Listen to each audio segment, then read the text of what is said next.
Sir ഞാൻ എന്ത് പ്രസംഗിക്കണമെന്ന് ബഹുമാനപ്പെട്ട മുഖ്യമന്ത്രി തീരുമാനിക്കേണ്ട.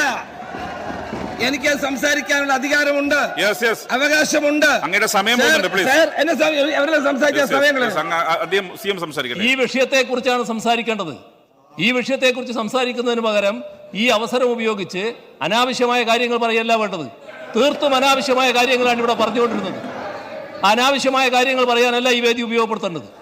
ഇതിനകത്ത് സൂചിപ്പിച്ചല്ലോ, ഞാൻ തുടങ്ങുമ്പോൾ തന്നെ വളരെ വളരെ ബഹുമാനപ്പെട്ട അങ്ങ് ഇരിക്കണം. ഇത് വളരെ സീരിയസ് ആയ വിഷയമാണ്.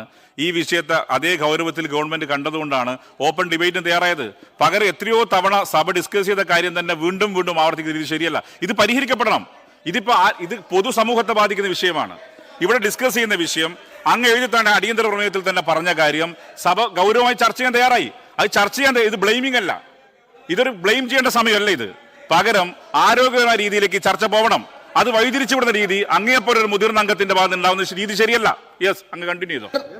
9 വർഷക്കാലം കേരളം ഭരിച്ചിട്ട് ഈ നാട്ടിൽ നടക്കുന്ന അക്രമങ്ങളും കൊലപാതകങ്ങളും അരക്ഷിതാവസ്ഥയും നിയമലംഘനങ്ങളും നിയമസമാധാന തകർച്ചയും ഞങ്ങൾക്ക് പറയാൻ കേരളത്തിന്റെ മുഖ്യമന്ത്രിയുടെ ചീട്ട് ഞങ്ങൾക്ക് ആവശ്യമില്ല.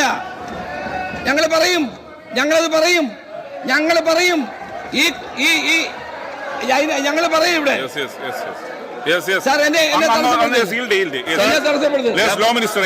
സാർ, ഇവിടെ സഭ അംഗീകരിച്ചിരിക്കുന്നത് സഭ നിർത്തിവെച്ച് ചർച്ച ചെയ്യുന്നതിനുള്ള നോട്ടീസിനെ അടിസ്ഥാനപ്പെടുത്തിയിട്ടാണ്. ആ നോട്ടീസിൽ പ്രതിപാദിക്കുന്ന വിഷയങ്ങളാണ് ഇവിടെ ചർച്ച ചെയ്യേണ്ടത്. ഗവൺമെന്റ് വളരെ ഓപ്പണായി ഈ നാട് അഭിമുഖീകരിക്കുന്ന പ്രശ്നത്തെ ഒറ്റക്കെട്ടായി പ്രതിരോധിക്കാനുള്ള ഒരു അവസരം എന്ന രീതിയിൽ ചർച്ചയെ മാറ്റുമ്പോൾ സങ്കുചിതമായ രാഷ്ട്രീയ ലക്ഷ്യം വെച്ച് ഈ നാടിനെ അപകടത്തിലേക്ക് ആക്കാൻ നീക്കമാണ് നടത്തിക്കൊണ്ടിരിക്കുന്നത്. അതല്ല ഈ നാട് ആഗ്രഹിക്കുന്നത്.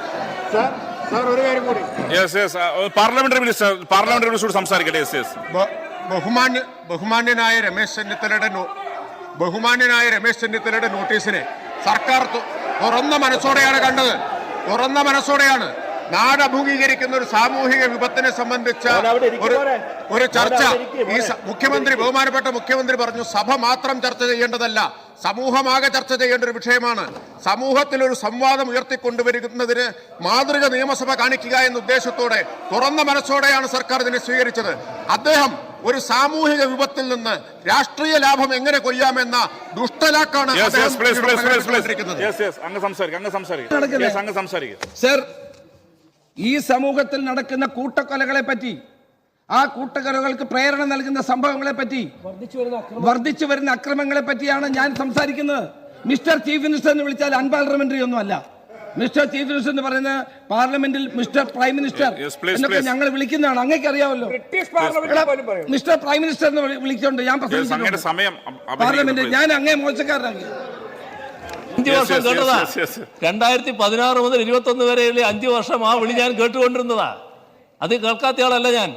അത് പഠിപ്പിക്കാൻ ഈ അവസരം ഉപയോഗിക്കണ്ട. മാന്യമായിട്ടാണ് സംസാരിച്ചത്, മോശമായിട്ടല്ല. സാർ, ഞാനൊരു കാര്യം പറയാൻ ആഗ്രഹിക്കുന്നു.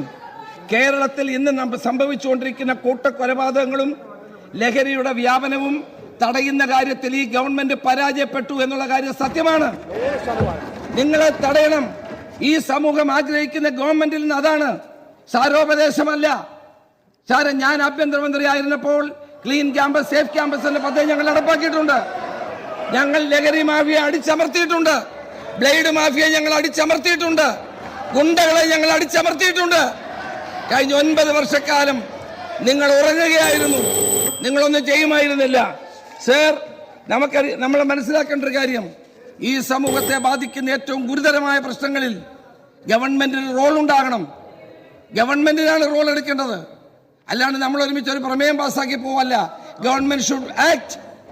ഗവൺമെന്റ് പൊളിറ്റിക്കൽ പേട്രണേജ് കൊടുത്തുകൊണ്ട് അക്രമകാരികൾക്ക് പ്രോത്സാഹനം കൊടുക്കാൻ പാടില്ല.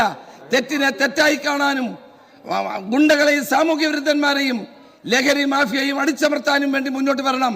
നിങ്ങൾ അങ്ങനെ മുന്നോട്ട് വന്നാൽ ഞാൻ നിങ്ങൾക്ക് ഉറപ്പ് നൽകുന്നു, പ്രതിപക്ഷത്തിന്റെ ഞങ്ങളുടെ എല്ലാവരുടെയും പിന്തുണ ഗവൺമെന്റ് ഉണ്ടാകും. അത് ഉണ്ടാകാത്തതാണ് ഇവിടുത്തെ പ്രശ്നം. സാർ, ഈ നാട് കൊലപാതകങ്ങൾക്ക് ഒരിക്കലും മാപ്പ് നൽകിയ നാടല്ലത്. ഈ നാട്ടിൽ കൊലപാതകങ്ങളെ അനുകൂലിക്കുന്നവരല്ല കേരളത്തിലെ ജനങ്ങൾ. ഈ പിഞ്ചു കുഞ്ഞുങ്ങൾ ആരെ കണ്ടാണ് സാർ വളരുന്നത്? ഈ പിഞ്ചു കുഞ്ഞുങ്ങളെ ബഹുമാനപ്പെട്ട പ്ലീസ് കൺക്ലൂഡ് ചെയ്യണം. സാർ എന്റെ സമയമല്ലേ പോയതല്ലേ? അതിന് എക്സീഡ് ചെയ്ത് 4 മിനിറ്റ് അധികം തന്നു. എന്റെ സമയം തന്നു. ഇവിടെ 11 മിനിറ്റ് പിന്നിട്ടപ്പോഴാണ് ബഹളം. സാർ നമ്മളെയൊക്കെ കണ്ടാണ് ഇവർ വളരേണ്ടത്. നമ്മുടെ പ്രവർത്തനങ്ങളെ അവർ വിലയിരുത്തുന്നുണ്ട്.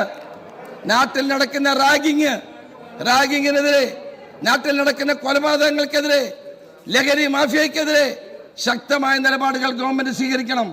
സ്വീകരിച്ചാൽ മാത്രമേ ഇത് നിൽക്കൂ. സമൂഹം ഒറ്റക്കെട്ടായി നിൽക്കണം. സംശയമില്ല എനിക്ക്. കഴിഞ്ഞ 2 തവണ PC വിശ്വനാഥ് ഇവിടെ പ്രമേയം അവതരിപ്പിച്ചപ്പോൾ ഞങ്ങൾ ഒരുമിച്ചാണല്ലോ പോയത്. ഇവിടെ MP രാജേഷ് പറഞ്ഞു, രാജേഷ് ആദ്യം എങ്ങനെയാണ് ഈ വിമുക്തി നടപ്പാക്കുന്നതെന്ന്. ജില്ലാ തലത്തിൽ ഉദ്യോഗസ്ഥന്മാർ പോലും ഇല്ല. അങ്ങ് പറയുന്നു വിമുക്തി നടപ്പാക്കുകയാണെന്ന്. സാർ കേരളത്തെ ഈ മദ്യവിപത്തിനെ, ലഹരി മാഫിയയെ ശക്തമായി നിയന്ത്രിക്കാൻ വേണ്ടിയിട്ടുള്ള നടപടികൾ സംസ്ഥാന സർക്കാരിന്റെ ഭാഗത്ത് ഉണ്ടാകണമെന്ന് അങ്ങയിലൂടെ ഗവൺമെന്റിനോട് ഞാൻ അഭ്യർത്ഥിക്കുന്നു. എന്റെ വാക്ക് ഞാൻ നിർത്തുന്നു സാർ. ശ്രീ KV സുമേഷ്, അങ്ങേക്ക് 10 മിനിറ്റ്. സർ, സഭ നിർത്തിവെക്കണമെന്ന പ്രമേയത്തെ എതിർത്തുകൊണ്ട് സംസ്ഥാന ഗവൺമെന്റ്, ഭരണത്തലവൻ ശ്രീ മുഖ്യമന്ത്രി ശ്രീ പിണറായി വിജയൻ ഇത് താമരശ്ശേരി വിഷയത്തെ തുടർന്ന് കേരളത്തിൽ ഒരു പൊതുവിഷയമായി സഭ ചർച്ച ചെയ്യണം എന്ന് എടുത്ത നിലപാടിനെ പ്രത്യേകമായിട്ട് അഭിനന്ദിക്കുകയും ചെയ്തു. സാർ, എനിക്ക് സത്യത്തിലൊരു കടുത്ത നിരാശയായിപ്പോയി. ഇത് CPIM, കോൺഗ്രസ്, ലീഗ്, കേരള കോൺഗ്രസ് അല്ലെങ്കിൽ ഏതെങ്കിലും ഒരു പാർട്ടിയുടെ വിഷയമല്ലല്ലോ ഇത്. അങ്ങനെയാണെങ്കിൽ അങ്ങനെ നമുക്ക് ചർച്ച ചെയ്യാം. ഒരു ഭയമില്ല. സ്ഥലം പറഞ്ഞാൽ മതി, നമ്മൾ വരാം, എവിടെയാച്ചാൽ ചർച്ച ചെയ്യാം. ഇതിലെന്താ വിഷയം? എന്താ? കേരളത്തിൽ മുൻ പ്രതിപക്ഷ നേതാവ്, കോൺഗ്രസ്, UDF കേരളത്തിൽ വലിയ പാരമ്പര്യമുള്ള ഒരു മുന്നണിയും രാഷ്ട്രീയ പാർട്ടിയാണ്. ശ്രീനാരായണ ഗുരു, വാഗ്ബടാനന്ദൻ, സഹോദരൻ അയ്യപ്പൻ, ചാവറ കുര്യാക്കോസ് ഏലിയാസ് അച്ഛൻ, മക്തിത്തങ്ങൾ, മന്നത്ത് പത്മനാഭൻ, ഇതൊക്കെ കേരളത്തിലെ സാമൂഹ്യ നവീകരണ പ്രസ്ഥാനത്തിൻ്റെ നേതാക്കന്മാരായിരുന്നു. അവിടുന്ന് ആദ്യകാല കോൺഗ്രസ്, സോഷ്യലിസ്റ്റ്, കമ്മ്യൂണിസ്റ്റ് പാർട്ടിയുടെ നേതാക്കന്മാർ ആ മുദ്രാവാക്യം കേരളത്തിൽ ഏറ്റെടുത്തു. കേരളം എന്നത് ഒരു പരിഷ്കൃത ജനാധിപത്യ സമൂഹത്തിലെ മെച്ചപ്പെട്ട സാമൂഹ്യ സാംസ്കാരിക ജീവിതമുള്ള ഒരു നാടായി. ആ പാരമ്പര്യമാണ് ഇന്ത്യക്ക് തന്നെ, ലോകത്തിന് തന്നെ മാതൃകയായിട്ടുള്ള ഒരു ജീവിത സംസ്കാരത്തെ ഏറ്റവും ശക്തമായിട്ട് നമ്മൾ ഉയർത്തിപ്പിടിക്കുന്നു. പക്ഷെ സമീപകാലത്ത് താമരശ്ശേരി ഉണ്ടായ വിഷയവും നമ്മുടെ വെഞ്ഞാറമൂടുള്ള ചെറുപ്പക്കാരൻ്റെ ഭാഗത്തുനിന്നുണ്ടായ വിഷയവും CPIM, കോൺഗ്രസ് വിഷയമാണോ? മുൻ പ്രതിപക്ഷ നേതാവിൻ്റെ ഭാഗത്ത് നിർഭാഗ്യരെന്ന് പറയട്ടെ, അങ്ങേയറ്റ അപക്വമായ, അസാധാരണമായ പ്രതികരണമാണ് ഉണ്ടായത്. ഇത് കേരളത്തിൻ്റെ ഒരു പൊതുസമൂഹം ഏറ്റെടുക്കേണ്ട വിഷയമല്ല. നമ്മുടെ കുഞ്ഞുങ്ങൾ ലേൺ വിതൗട്ട് ലിമിറ്റ് എന്നതാണ് പുതിയ സ്ലോഗൻ. നമ്മളാരും സ്കൂളിൽ പഠിച്ച പോലെ അല്ല ഒരു ക്ലാസ് മുറിയുടെ അധ്യാപകനും ട്യൂഷൻ സെൻറ്റർ എന്നതല്ല. ലോകത്താർക്കും തടഞ്ഞു വയ്ക്കാൻ പറ്റാത്ത നിലയിൽ അറിവ് ശേഖരിക്കാൻ സ്വമേധയാ ഒരു അധ്യാപകൻ്റെ ആവശ്യമില്ല ഇന്നൊരു കുട്ടിക്ക് കാര്യങ്ങൾ അറിയാൻ. അത് നല്ല കാര്യത്തിൽ മാത്രമല്ല, അത് ഏത് തെറ്റായ കാര്യവും അതിവേഗതയിൽ അറിയാൻ കഴിയുന്ന സാങ്കേതിക വിദ്യയുടെ വളർച്ച നമ്മളാരും പഠിച്ചതുപോലെ അല്ല അവർ പഠിക്കുന്നത്. അവർ പഠിക്കുമ്പോൾ അവരെ ആ പഠനത്തിൻ്റെ ഭാഗമായിട്ട് എല്ലാ കാര്യങ്ങളും വരും. അങ്ങനെ വരുമ്പോൾ ശരിയും തെറ്റുമായ വഴിയിലേക്ക് അവർക്ക് എല്ലാത്തിലും ജയിക്കണം. ഒരു ദുർവാശിയാണ്. ബഹുമാനപ്പെട്ട PW മിനിസ്റ്റർ രാവിലെ ഹ്രസ്വമായിട്ട് ഇവിടെ പറയുന്നത്. അവരൊന്നിലും ഇതിലേറ്റവും പ്രഥമ കക്ഷി എന്ന് പറയുന്ന കുടുംബമാണ്. രണ്ടാമത്തത് പൊതുസമൂഹമാണ്. വേറെ ആരെങ്കിലും ഒരു കുട്ടി തെറ്റ് ചെയ്താൽ അത് കുമാരേട്ടൻ്റെ മോനാടാ, എൻ്റെ മോനല്ല, അവനെ തെറ്റിയാൻ പാടില്ല എന്ന് ഇടപെടുന്ന ഒരു പൊതുസമൂഹം കേരളത്തിൽ ശക്തമായിരുന്നു. അണുകുടുംബമായിട്ട് മാറി. ആരും ആരുടെ കാര്യത്തിൽ ഇടപെടുന്നില്ല. എല്ലാവർക്കും സർവതന്ത്ര സ്വാതന്ത്ര്യം. അതൊരു ദുരഭിമാന ബോധമായിട്ട് കുടുംബം എടുക്കുന്നു. കലോത്സവം മുതൽ പരീക്ഷ മുതൽ നാട്ടിൽ നടക്കുന്ന ചെറിയ മത്സരങ്ങളിൽ പോലും എൻ്റെ മകൻ ജയിക്കണം എന്നൊരു അതികഠിനമായ വാശി ആ സ്പിരിറ്റ് ഈ കുട്ടിയിലേക്ക് ഉൽപ്പാദിപ്പിക്കുന്നു. പരാജയം എന്തോ വലിയ അപകടമാണ്.